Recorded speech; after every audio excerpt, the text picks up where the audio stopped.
Por mí siempre es interesante cuando entro a un cuarto con una familia que habla español, pero habla un poco de inglés. Muchas veces no hacen muchas preguntas en inglés y se quedan un poco callados, pero cuando empiezo a hablar en español es como ya se sienten cómodos, que pueden decirme qué son sus preocupaciones. Hay tanta información y tantas cosas que tenemos que entender que no son sencillas, que nuestra mente y nuestras emociones se limitan mucho al entender exactamente qué es lo que significa un diagnóstico. Una causa grande de que los niños no reciben las medicinas o las comidas o el tratamiento que recomiendan los doctores es que la familia no entienden y los médicos no quieren que eso ocurra, pero algunas veces es porque la familia no entiende las instrucciones. Entonces, si los médicos por seguro quieren que las familias entiendan y que no están confundidos, si tienen dudas, es muy importante decirles. Simplemente, tengo duda o no entiendo. ¿Doy esta medicina o esta medicina? ¿Qué va a ser el tratamiento? Y clarificar. Yo pienso que los pacientes están en medios y los papás son más importantes que los doctores alrededor de los pacientes. Ayudan a cuidar a los niños, a dar medicinas y saber cuando algo no está normal. Y es muy importante que todos los doctores entiendan eso. Y estamos entendiendo más y más que es muy importante apoyar a los papás en cómo cuidan a sus hijos. Los doctores, porque son más educados que nosotros, a veces nosotros no tenemos confianza para preguntar las preguntas que necesitamos, pero no conocen mis hijos como yo. Yo no tenía la confianza de hacer todas las preguntas que yo tenía en la mente. Independientemente del idioma en que hablemos, tenemos el derecho de poder encontrar la respuesta que nosotros estamos buscando. El propósito de ir con el doctor es conseguir ayuda y conseguir apoyos que necesitamos para que nuestro hijo o nuestros hijos tengan un desarrollo lo más apropiado que se pueda. El idioma no tiene que ser una limitante. Antes de ir a la cita es importante preguntarle al doctor si tienen intérprete. La mayoría de los lugares que yo conozco tienen intérpretes. Entonces, si a veces ellos no saben que la persona no habla inglés, entonces es importante mantener esa comunicación abierta con el doctor o la enfermera y pedir el intérprete antes de ir a la cita. Es difícil porque muchos médicos van muy rápido en los cuartos, pero poder decir un minuto, tengo preguntas sobre la salud de mi hijo y usar esas palabras, tengo preguntas muy serias.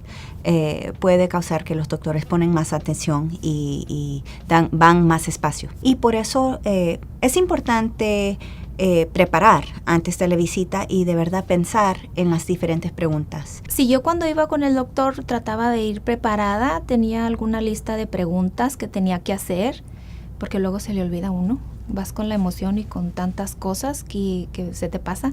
Pero si llevo una lista de preguntas, pues ya las haces y luego ya que el doctor te las conteste y si sientes que no te ha respondido de manera que tú comprendas, entonces yo batallaba con el doctor porque a veces no le entendía y le volví a preguntar o le preguntaba a la enfermera que hablaba español y ella me traducía. Si un doctor no nos escucha, si no nos está tomando en serio, si no se está tomando el tiempo para escuchar lo que nosotros queremos decir o lo que nosotros queremos encontrar, a lo mejor entonces buscar una segunda opinión. No hay nada de malo en conseguir una segunda opinión. El tratar de ir con otros doctores o con otros especialistas para que nos puedan dar una segunda opinión. Las razones que los médicos refieren a los pacientes a especialistas son varios. Algunas veces es simplemente que los especialistas pueden hacer procedimientos que los médicos no pueden. Entonces, es buena idea cuando los médicos generales mandan los pacientes a especialistas si hay preguntas sobre el diagnóstico o el tratamiento muy específico. Después de la cita médica, uno puede buscar información, tal vez en libros, en internet. Y si uno no entendió lo que le dijo el doctor, buscar aclaraciones tal vez con su terapista o trabajador social o igual leer un libro sobre el diagnóstico de su hijo. Es muy importante buscar información clara. Siempre es buena idea que la familia se lee y se educa sobre las condiciones de sus hijos, pero hay que tener cuidado. El Internet tiene muchos recursos que no son de buena calidad. Entonces, una buena pregunta que la familia puede hacer al médico es, ¿a dónde puedo leer sobre esto? Algunas veces hay bibliotecas o simplemente papeles que pueden leer para informarse en una manera que es información buena y que no es información mala. Pienso que los doctores y los papás de verdad tienen la misma meta, que los niños se componen, que se desarrollen, que tengan buena salud y que todo va bien.